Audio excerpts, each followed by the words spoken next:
À quelques heures d'avion de chez nous, il existe une île. Elle n'est pas cachée et pourtant, elle a tout d'un petit paradis sur terre. La Réunion.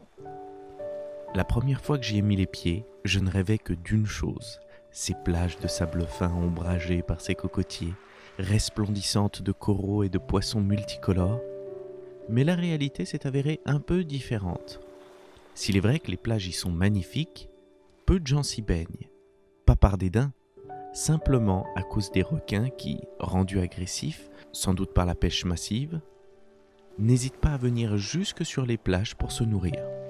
Depuis, le pays a mis en place des filets à requins pour que l'homme puisse malgré tout continuer à faire semblant. Pour ma part, j'irai dans les terres. La Réunion a cette chance d'être un pays avec des montagnes aussi belles que ses plages.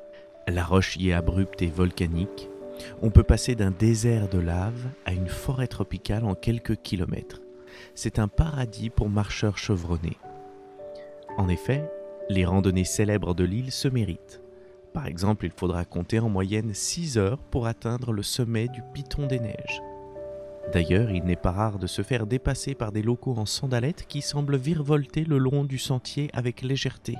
C'est presque agaçant. Pardon, je corrige, c'est totalement humiliant. Ici, les paysages appartiennent à ceux qui se lèvent tôt. Toutes les activités se font le petit matin, pour une raison simple. À 8 heures, les nuages reviennent cacher le trésor de Dame Nature. Et il est alors impossible de voir l'extraordinaire panorama réapparaître avant le lendemain matin. Les nuages confèrent à la forêt une atmosphère fantastique, aux airs de films burtoniens. On regarde du coin de l'œil si un personnage de conte ne s'apprête pas à surgir de derrière un arbre. Une fois redescendu, je rêve d'une baignade, et ça tombe bien. L'île regorge de rivières avec des cascades vertigineuses agrémentées de petits lacs. C'est presque indécent tant il y en a. L'eau y est très fraîche, mais quelle sensation incroyable que de se baigner au cœur de la nature. Évidemment, je serais incapable de parler d'un pays sans en mentionner sa nourriture.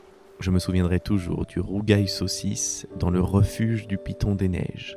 Même si c'est sans doute le plat le moins adapté avant un effort physique, il n'en est pas moins addictif.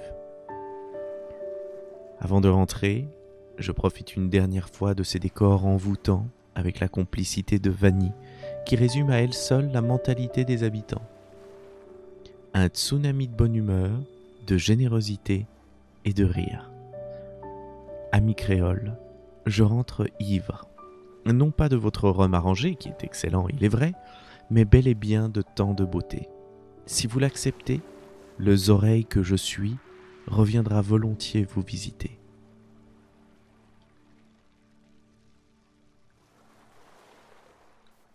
Clic, clic.